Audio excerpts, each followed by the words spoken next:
खुलुमनाय जासिबाय दिनै बे गुरुदेव कालिचरण ब्रह्म एकाडेमि काजिगाव बे फरायसालिनि बोसोरारि सप्ता फालिथाय 2025 मायथाइयाव आंखौ जर'खा आलासि महरै हांख्रायनायावहाय आं नुजाफैदों। बेयाव बाहागो लानो मोननानै आं गिबियावनो जोबोद गोजोननाय मोनदों आरो बे फरायसालिमानि गासै परिबेसखौ नुनानै बिथिंखौ नुनानै आं जोबोद मोजां मोनदों। सोलोंथाइया मोनसे बिराद सिरियास मोनसे मेटार। बेयावहाय जोंनि बे फरायसालिनि फोरोंगिरि, गारजेन आरो दिथागिरिफोर जयैहाय दिनैनि मेलाव जों जयै बाहागो लादों आरो गथ'साफोरनि सोलोंथायावहाय गारजेनफोरनि बिराद गिदिर मोनसे रल थायो। गारजेनफोर नङाब्ला जोङो गथ'फोरखौ जों मोजाङै नायदिंनो जों हाया। सासे फोरोंगिरिनि आखायाव थाखो खथायाव एसेबां बुरजा जों टाइमबो मोना। आंबो सासे फोरोंगिरि आरो फोरोंगिरि जानानै गथ'साफोरखौ फोरोंनाया बेसेबां खस्थ' जायो बेखौ आंबो बुजिगौ।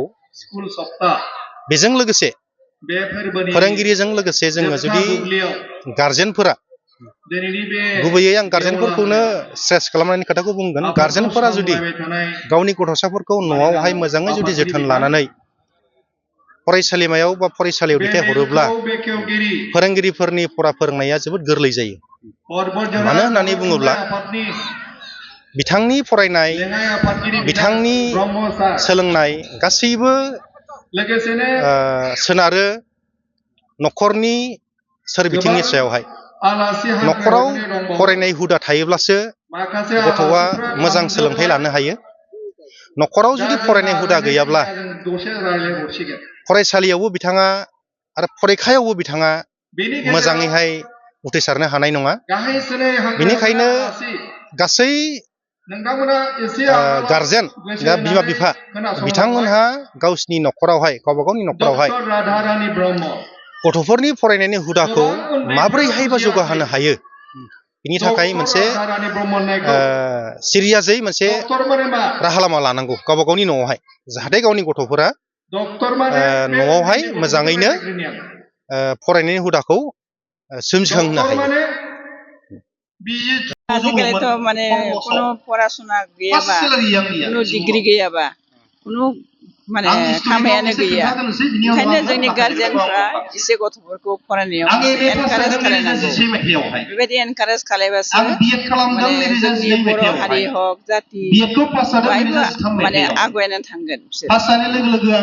बेखौनो आं जों मिथिनो मोनदों जे बे एकाडेमि जौगानायनि मुङाव गोबां राङारि अनसुंथाइ मदद खालामदों होननानै जों नोंथांखौ मिथिनो मोननाय आं इसेबां बारे माने होआखै होनाया, भबिसतआव एसे एनै होगोन। खिन्थु माने आं होनगोन जे माने मेनेजमेन्टखौबो एसे होनगोन जे रेसिडेन्सियेलखौ एसे नन रेसिडेन्टबो खालामबा मोजां।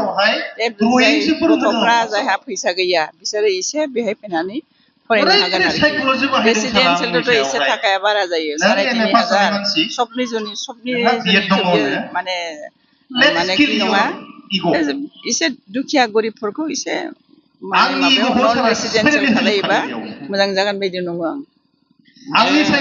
सासे फरायसाया जुदि डक्टर जानोबा माबायदि नाजानाय थानांगौ? एसे सेस्टाथ' थांगौ। आंबोथ' एकदम गरिबनिफ्राय थांनाय, खिन्थु गावनि सेस्टाखौथ' नांथारगोन।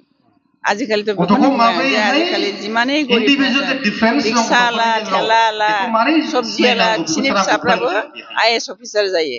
गतिके सेस्टा खालामबा बयबो जानो हायो। सेस्टा नांगौ, गार्जियाननिबो सेस्टा नांगौ, स्टुडेन्टनोबो सेस्टा नांगौ।